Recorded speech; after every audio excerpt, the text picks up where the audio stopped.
South Africa's President Jacob Zuma is sending an envoy to Zimbabwe after the army placed President Robert Mugabe and his wife under house arrest. The army denies staging a coup, but it has taken control of government buildings in the capital Harare and seized control of the state broadcaster. Well, let's cross now to Hazel Cameron. She's a lecturer in the School of International Relations at the University of St Andrews in Scotland. This looks increasingly, Hazel, like Robert Mugabe's time as Zimbabwe's leader will be over. What will Zimbabwe look like under a new leader? Yeah, so only time will tell how the current situation that we're seeing in Zimbabwe, how it's going to unfold. As far as who will succeed Robert Mugabe, the former Vice President who was sacked last Monday on the 8th of November, and it's a result of that sacking that we've seen this crisis coming to a head. He has been vying to take control of the country to succeed Robert Mugabe for quite some time.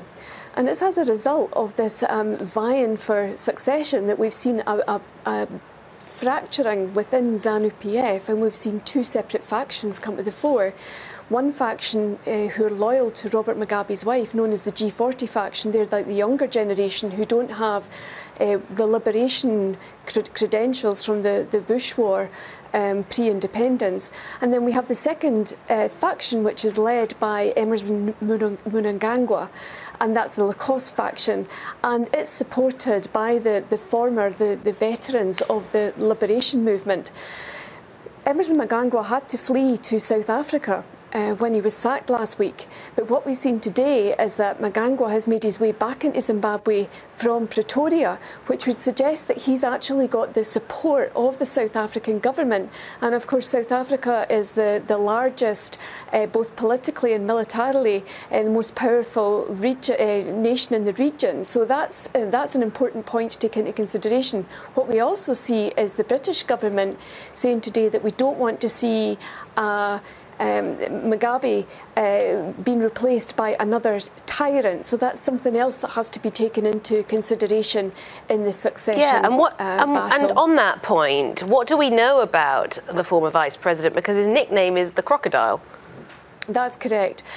So during the Liberation War, the nom de guerre that was given to Emmerson Mnangagwa was the Crocodile. And what we've seen is that actually, from our own research, that he is as cruel and as much a dictator in his style as that of as of Mugabe. So this is, for me, deeply concerning and hugely problematic. He's the person that, when the British government decided to re-engage with Zimbabwe, when they introduced this policy of re-engagement, they have put their full support behind Mnangagwa to succeed Mugabe.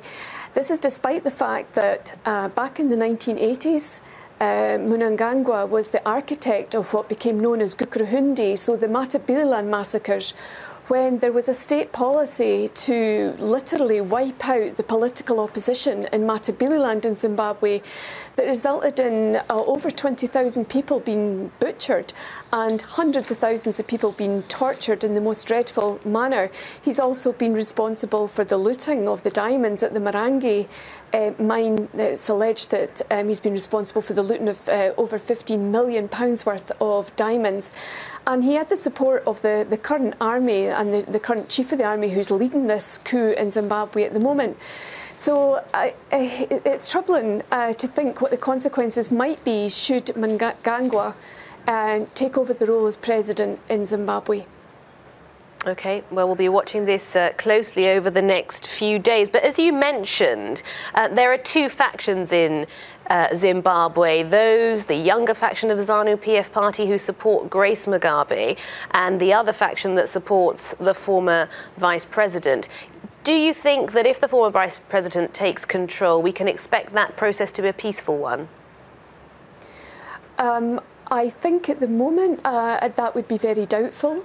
I think with the rivalry, the intensity of the rivalry between these factions, but also taking into account the deepening economic crisis that we're seeing in the country, that there's much potential for there to be civil war and mass atrocities in the country in the coming months. Obviously, we would all hope that that's not the case, but the potential is there. Hazel Cameron From the University of St Andrews, thank you.